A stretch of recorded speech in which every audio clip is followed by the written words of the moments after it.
After the death of Alexander the Great in 323 BC, his generals fought a series of civil wars in order to establish their claims to the empire. In the east, the general Antigonus I and his son Demetrius controlled the region of Syria and defended the territory against the likes of Ptolemy and Seleucus. The battles of Gaza and Emmaus in the late 310s served to refine the skills of Demetrius as a commander of armed forces.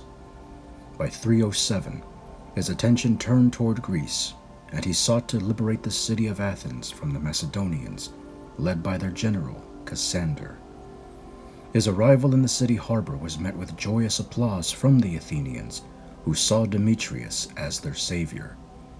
His successful besieging of the city of Munichia put an end to the despotic rule of the Macedonians, and the Athenian constitution was restored.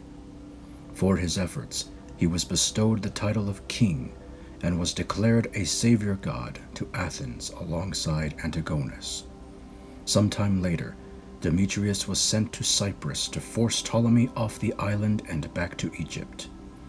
A great naval battle was fought near the city of Salamis, and Ptolemy's fleet was completely routed, with the exception of 8 warships. With this victory, Demetrius had secured the liberty of Greece from her southern enemy.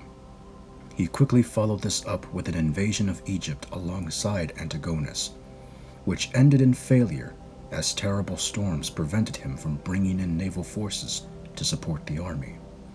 In 305 BC, Demetrius besieged the island of Rhodes for not supporting his invasion of Egypt. 1 year later, he reluctantly signed a peace treaty with the Rhodians and left his siege equipment behind as a trophy. After this, he was called back to Greece to defend the region against Cassander and his forces. According to Plutarch, he not only defeated Cassander decisively, but Demetrius moved into the Peloponnesus and freed more of the city-states from Macedonian rule. He was bestowed with even more honors by the Athenians, but the abundance of his fortune made him indulge in great vices. In time, his acts of debauchery, coupled with religious and financial exploitation, led the Athenians to yearn for their past condition under different rulers.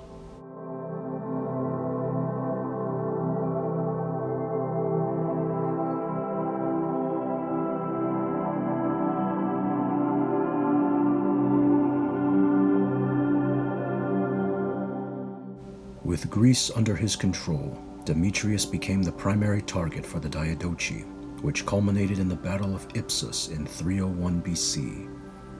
Upon the death of Antigonus in battle, and his empire being divided by the victors, Demetrius fled to Athens, where he was barred from entering the city. Shaken by this betrayal, he sailed away to the Chersonese and began to rebuild his forces by plundering the territory of Lysimachus. During this time, he reconciled with Ptolemy and Seleucus by giving his daughter to the latter, while receiving the daughter of the former. In 294, Demetrius returned to Greece and laid siege against Athens in an attempt to save the city from the tyrant Lacheres.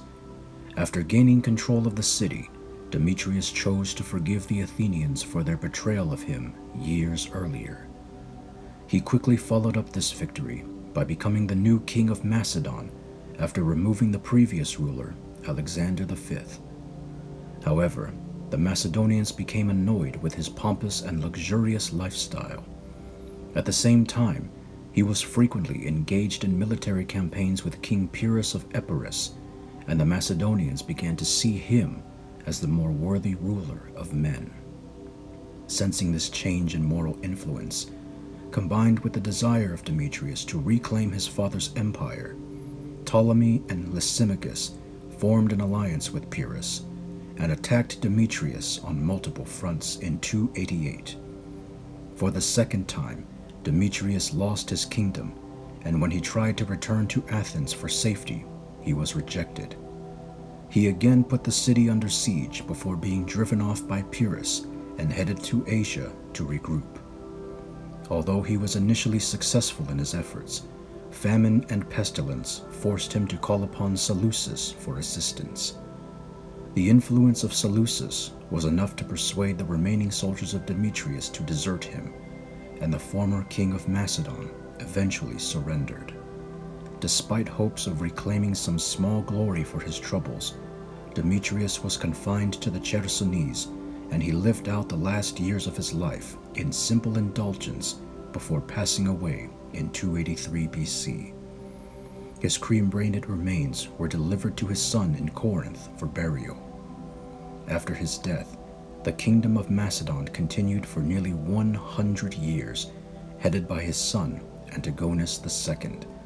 In 168 BC, the final dynastic ruler, Perseus, was defeated in battle by the Roman consul Aemilius Paulus, thus ending the Old Kingdom and ushering in a new era for the rising power of Rome.